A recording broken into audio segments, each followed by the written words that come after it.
बिस्मिल्लाहिर्रहमानिर्रहीम रब्बि ज़िदनी इल्मा सलातु वस्सलामु अलैका या रसूलल्लाह व अला आलिका व सहाबिका या हबीबल्लाह। डियर स्टूडेंट्स, हम आपको खुशामदीद कहते हैं और लेक्चर में वेलकम करते हैं। आज हम mathematics 5 unit number 4 decimals and percentages इसकी एक्सरसाइज 4.4 का फर्स्ट हाफ करेंगे। इसका जो टॉपिक है आज के वो है division of a decimal by converting decimals to fraction. Decimals को कन्वर्ट करना है डिवीजन मेथड के ज़रिए फ्रैक्शन में। एक तो ये हमारा आज का टॉपिक है। And second one is use of division to change fractions into decimals. ये बिल्कुल उसका उलट है कि हमने डिवीजन का ही इस्तेमाल करना है फ्रैक्शंस को डेसिमल्स में चेंज करने के लिए। अब बिल्कुल ये एक दूसरे के उलट टॉपिक्स हैं। ओके, तो चलिए आगाज करते हैं। Before this lecture I want to discuss with you the SLOs of this topic, and SLOs are: you will be able to understand division of a decimal by decimals, and you will be able to use division to change fractions into decimals. It is very important. अजीज तलबा, जो SLOs मैंने आपको बताए, उम्मीद करता हूँ आपने उनको ज़हन-नशीन कर लिया होगा। तो आइए अब लेक्चर का बाकायदा आगाज़ करते हैं। अजीज़ तलबा, इस वक्त जो स्लाइड आपके सामने है इसमें है division of a decimal by a decimal. For example 0.8 divided by 0.4, ये दोनों डेसिमल्स हैं और 0.8 जो है वो डिवाइड करेगी 0.4 को।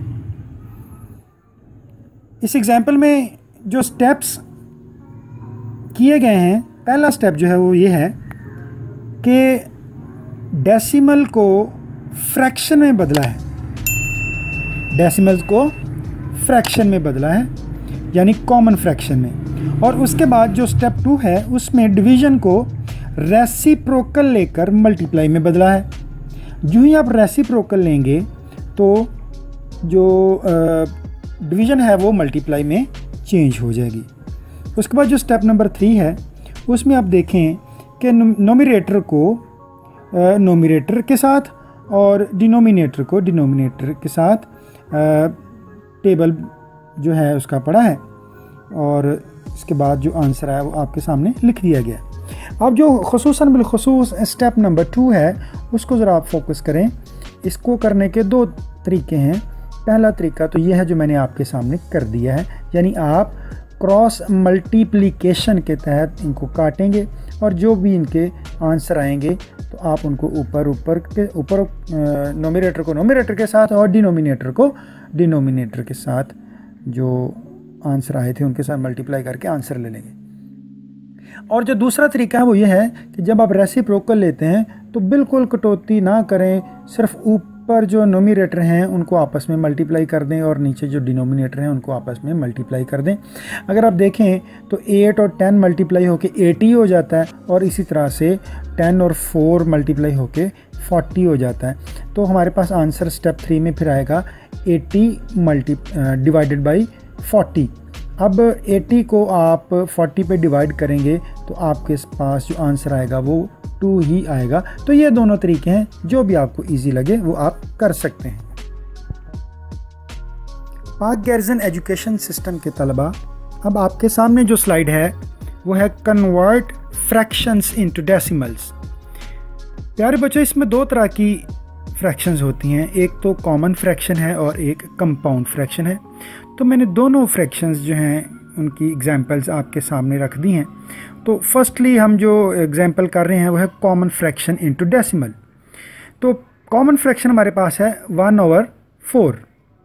तो जब आप गौर करें तो 1 तो डिवाइड 4 पे नहीं होता, ठीक है। तो इसमें फिर रूल नंबर 1 जो है वो आप ये करेंगे कि if dividend 1 is smaller than divisor 4 we can not divide it. So step 2 में आप करेंगे, so we put decimal point on the right of 1 and put decimal point in the quotient. And step 3, now 4 multiplied 2 is equal to 8. We add one more 0 on the right of already taken 0.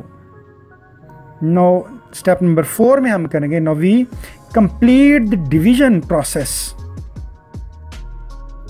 Leave it when remainder is 0.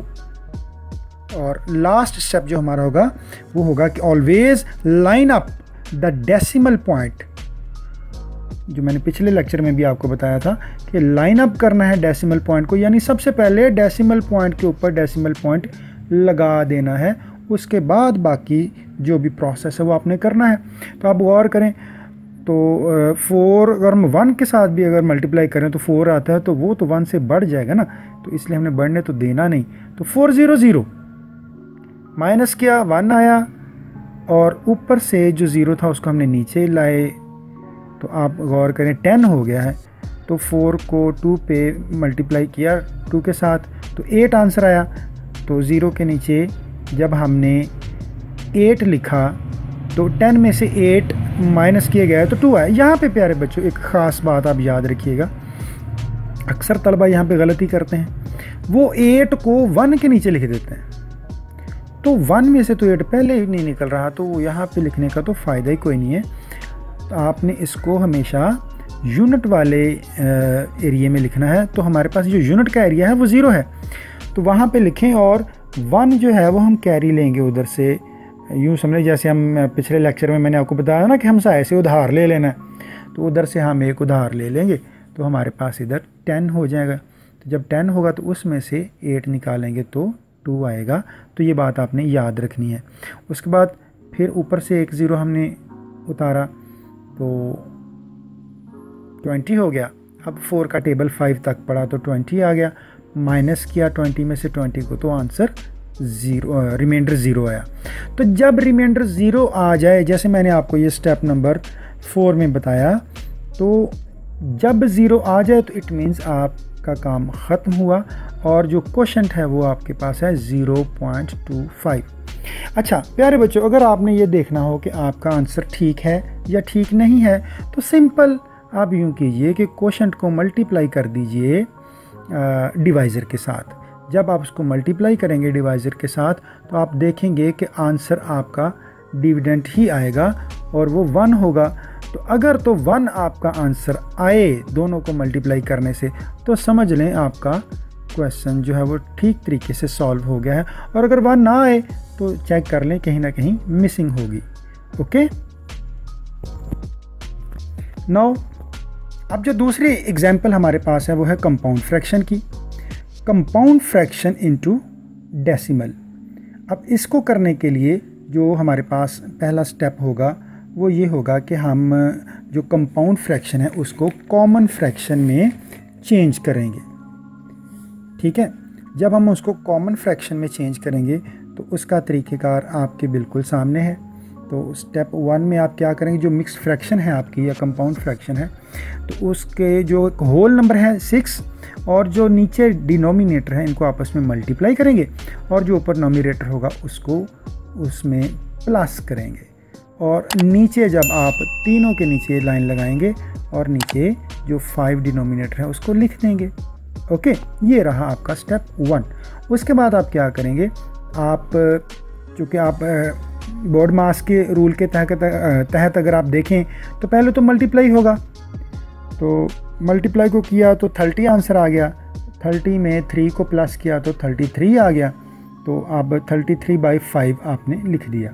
अब आप गौर फरमाएं, आप जो example 1 है common fraction वाली जो भी आपने की, तो अब यहाँ पे फिगर भी कॉमन फ्रैक्शन बन गई है। अब यहाँ पे तब्दीली क्या आई, जो पहली एग्जाम्पल थी उसमें हमारा नोमिनेटर डिनोमिनेटर से छोटा था, लेकिन अब यहाँ पे अगर आप गौर फरमाएं तो यहाँ पे जो आपका नोमिनेटर है वो डिनोमिनेटर से बड़ा है, इसलिए आपको सॉल्व करने में कोई इतनी मुश्किल पेश नहीं आएगी। आप सिंपल 33 लिखें और आप 5 पे इसको डिवाइड कर दें। 5 का टेबल आप 6 तक पढ़ेंगे तो आंसर आपके सामने आएगा 30। आप 30 लिखें 33 के नीचे, तो अब आप जब इसको सब्ट्रैक्ट करेंगे तो आपके पास 3 बचेगा। जब 3 बचेगा तो अब आप गौर फरमाएं, डिवाइज़र से ये जो रिमाइंडर आपका 3 आया है वो ये छोटा हो गया है, तो हमने तो तब तक इसको सॉल्व करना है जब तक रिमाइंडर 0 नहीं आ जाता। तो इसलिए हम क्या करेंगे कि हम ऊपर एक क्वोशंट में पॉइंट लगाएंगे। जो ही हम पॉइंट लगाएंगे तो हम एक 0 को राइट साइड पे ऐड कर लेंगे। अब वो जो 0 ऐड किया है उसको हमने नीचे उतारा, तो हमारे पास जो इस वक्त फिगर बनी वो बनी 30। अब 5 का टेबल दोबारा 6 तक पढ़ा तो आंसर 30 आया। तो 30 में से 30 को हमने सब्ट्रैक्ट किया तो हमारे पास रिमाइंडर 0 आ गया। अब जब 0 आया तो हमने अपने क्वेश्चन का जो सोल्यूशन हम कर रहे थे हमने उसको ऑफ कर दिया, बिकॉज़ हमारा सोल्यूशन प्रोसेस कंप्लीट हो गया। अब हमारा आंसर जो आया है वो है 6.6।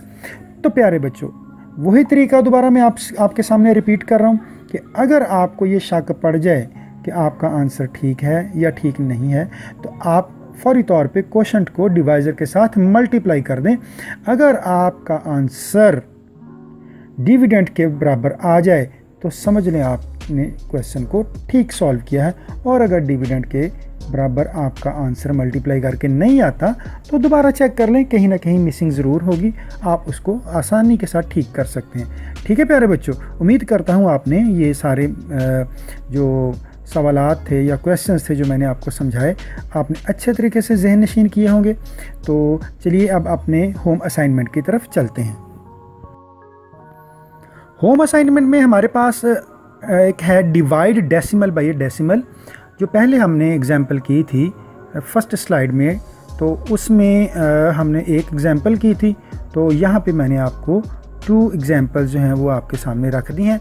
33.6 डिवाइडेड बाई 1.4 है, और दूसरी एग्जाम्पल है 32.5 डिवाइडेड बाई 2.5। यानी ये दोनों जो क्वेश्चंस हैं ये इनके दोनों जो फिगर्स हैं वो डेसिमल ही हैं, तो आपने इनको सॉल्व करना है। और जो सेकंड वन है उसमें अगर आप गौर फरमाएं तो एक है 1/25, तो ये कॉमन फ्रैक्शन है, आपने इसको सॉल्व करना है। और दूसरी हमारे पास है 30 डिवाइडेड बाई 20, इसको आपने सॉल्व करना है। इंशाल्लाह नए लेक्चर तक के लिए इजाज़त चाहते हैं, फिर मिलेंगे। अल्लाह हाफिज़।